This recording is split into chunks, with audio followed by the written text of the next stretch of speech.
Which is your ideal country in the world right now? Right now, the most ideal country in the world right now, that is very few. Probably Rojava or Sharon, Mexico, which I'm not sure you've probably not heard of because they're very small anarchist communes. That Rojava in the Middle East. Sharon is actually interesting in Mexico because they actually fought off the cartels. The cartels were very heavy in their like environment, and they actually banded together and fucking fought them off. They got guns, they fucking killed them, and now they are an anarchist society. And they have sortition methods for police. You know, people take turns. You know, and a lot of things are voted. Can you move there? They let you in? Probably, yeah. But I do think that right now my actually that's not a bad idea. My plans are to move in with my girlfriend into a mobile home and an RV and You get should going. go to Mexico, dude. Yeah, no, that's what I'm saying. Get an RV with my girlfriend and we actually are planning on going to South America to work on renewable energy syndicates. Ultimately, anyway, syndicalism is like is market socialism, anarcho-syndicalism. Basically, a syndicate is a socialized work environment, and so we would go down. Our plan would be to go to South America and create renewable energy worker-owned cooperatives for things like solar, but mostly nuclear. Honestly, nuclear is the way to go. Solar, wind's fine. Nuclear, we just need nuclear. Now that we have thorium, especially, we have no excuse to not use nuclear. I mean, sure, you know, Chernobyl happened in the 70s, and obviously there was the Fukushima event, but that was a uranium facility, not a thorium one. Thorium is much safer. The only reason that we have uranium, I mean, we've known about thorium since the beginning, but the reason that we have uranium nuclear power plants is because it's weaponizable, and we discovered it around the, World War II and everything, and so we created the atom bomb, and so we were investing in uranium. But now that power is the only option, I mean, honestly, it also solves the nuclear deal too in Iran, because if you give them thorium power plants, they can't make bombs out of thorium. It just it doesn't work that way. You need plutonium and thorium's way more plentiful, way more safe, and it's actually, honestly, it's easier to create. You have to refine uranium in order for it to work. Again, the only reason we have uranium power plants at all is because of the atom bombs, and we were just studying uranium. Now that thorium is a thing, honestly, nuclear energy should be the way to go, and it would honestly take over gasoline pretty soon. Especially now that gasoline is mostly done with as well. Now that the fires and everything. I mean, America has a lot of reserves of oil, so we'll be fine. And of course, the oil monopolies and oligarchies are going to keep it as long as possible because it makes money for them. But renewable energy is not profitable, so it's not really the free market has trouble doing it because you have to make it profitable. But it's free energy, That's why solar panels have gotten cheaper and cheaper and cheaper. But solar energy is free because it comes with the sun. So it's really, I mean, once you set up the power plants or the panels, then your money's made and you're done. And whereas with oil, you're constantly selling oil to people to burn. Yeah. So that's our plan. Hopefully we'll be able to do that because the world is kind of on a ticking time bomb, in my opinion. And it's not just opinion. So what do you think is going to happen in the next, the election, and then 6 months from now, 12 months from now?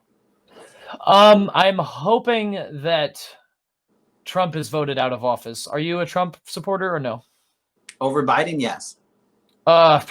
Yeah, I'm not a big fan of Biden either. I think that he is, honestly, I think he's probably maybe better than Hillary, but honestly, he's not a solution either. Biden and Hillary are basically the same in my opinion, but I think Donald Trump needs to be removed. Mm-hmm. I mean, he's killed untold thousands because of not, taking proper precautions, in my opinion, on the COVID virus. But obviously, you disagree with regulations on that anyway, governmental ones anyway. Even though technically preventing people from harm would be preventing the outbreak of a virus, when one could argue. But we don't need to if you don't want to. Well, I just like individual having the freedom to choose, and the government can't coerce someone to do something, force them to do something or not do something. Yeah. I think my solution to COVID would have been probably a month or two long quarantine where people's incomes were sustained, and food delivery was booming as it was, and then after that we'd probably be done because the virus would be gone by that point. But since that's not the case, masks are definitely helpful. And then obviously, of course, in my thing, the virus wouldn't be totally done. Masks would be enforced in public areas along with social distancing rules. But obviously in your own home, you don't have to wear a mask. Huh. That's this is the example. Well, I watched a Milton Friedman video recently, but he was talking about people having the freedom to choose whatever they want. That was his book, Free to Choose. But saying that, hey, we're doing this for you because it's for your own good, that we're going to make you wear a seatbelt. And if you don't, then, you know, we're going to fine you. But, and the same thing with drugs, like, hey, we're doing it for your own good that you can't do this. This is one of the cases, when I heard him say that, I mean, I kind of heard it before, but when I heard him say that, then I was like, okay, that can definitely be applied to the COVID situation, which I didn't understand why we shut down, my opinion, from the start. I saw the initial numbers coming out. It might have been China or Italy, whatever it was. Italy was pretty bad too, yeah. But it was just the initial numbers that I was like, okay, I compared it to the flu, and I was like, why is there even any hype over this? What's happening? I know. I thought it was like Ebola too at the beginning. I was like, it's just the next fucking swine flu or whatever. But it turned out to be way worse than that. Well, yeah. So that's what I'm getting at is that I was like, it looks the same basically as the. Well, it looked the same, but it's not. The death rate, it looked basically the same as the flu. At first, and yeah. Let me just finish. Yeah. Okay. I was saying it looked basically the same as the flu, and I was like, why would we do anything different? Why would we shut down? That's stupid.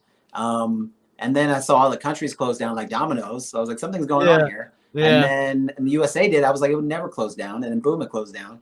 And then that was kind of when, because previous to 6 months ago, I haven't really spent any time actually learning politics or economics or anything like this. I'm more focused on spiritual and personal growth. We should get into that. But keep going. But that's when I started looking and then discovering stuff and then learning about governments and politics and like, but I think it is more of I don't even know if it's been proven that it isolated, that it exists yet. So that's one thing to even look at, whether it's been proven that it's isolated, it exists. The second one was China creating it as like a bio warfare, of course. Yeah, right. Conspiracy theories. I wouldn't put it past them, to be honest, but I don't think that's true.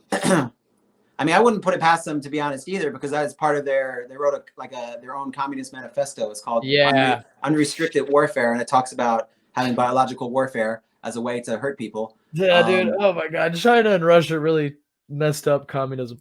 I mean, the Nazis said they were socialists too, and they were not.